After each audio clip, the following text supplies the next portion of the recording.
Hi, this is Alex from phpacademy.org and I'm back with another video for the new Boston. Now, in the previous video we looked at sending email using PHP mail function. Now, if you haven't already watched that video, I recommend you go back and watch it before you watch this, as this video is going to deal with submitting a contact form. So for example, you've seen websites where you have a contact us page, and you fill in your information and you click the submit button. Now this then sends, well, it could do, we could be storing values in a database, but for now we're going to be dealing with sending an email address, sending the message to a specific email address, and that's how we're going to receive it. So the first thing that we're going to do is we're going to create our form. So let's go ahead and say form action equals something and method equals something, and then we end with form. So the form action is going to be index.php, so we're going to be submitting back to the same page. This is going to submit it in post data, so we're going to submit a large amount of data that we don't want to be shown in the URL bar, so we use the post method to send the data in our form. So let's go ahead and set up the form before we start processing our script, or inside PHP. So the first field I'm going to create is name, and and I'm going to break down after this, and I'm going to say input type is text because we're taking a text value for the name, and the name of this is contact name. Okay, now we're going to break down a couple of times, and we're going to say email address, and we're going to break, and we're going to say input type equals text again, name equals contact email. Now, I'm not going to specify things like telephone fields, this is up to you to input for yourself, but the next thing I'm going to do is message. So we're just going to be passing 3 fields through PHP that are going to be sent to our email address.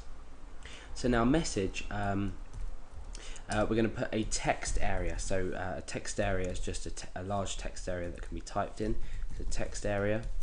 I'm going to give this a name of contact text, and we're going to set the rows equal to something and the cols equal to something there. So the columns. So we've got 6 here and say 30 here. That should give us a large enough space to submit our data. So we're going to go on the presumption that all of our fields are required by this contact form.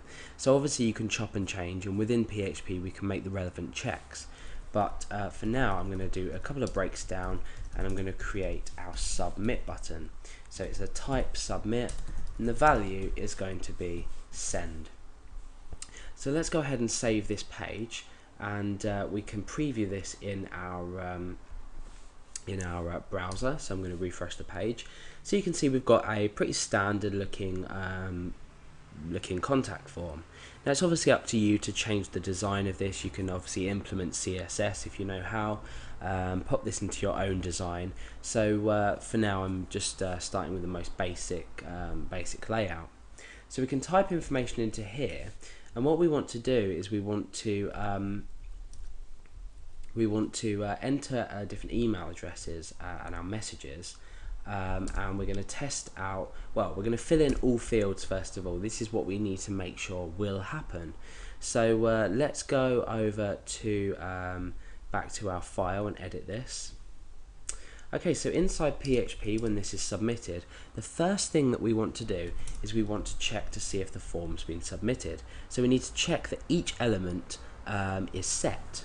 So we use the isSet construct, and we say isSet $_post, because remember we're submitting these variables using the post variable, so post method, so we pick them up by $_post. And then inside here we need to specify the first variable that we're passing, and this is contact name.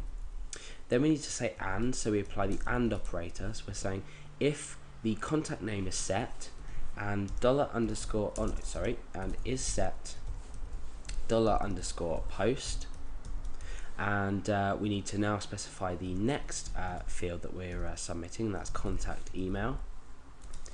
Just a word of warning before I continue, we're not actually going to be dealing with email validation, and the reason for this is it's it's too big and too unnecessary for this tutorial. So there will be another tutorial on my tutorials for the new Boston that will deal with email validation. So go over and have a look at that, and you'll be able to apply this to your contact form.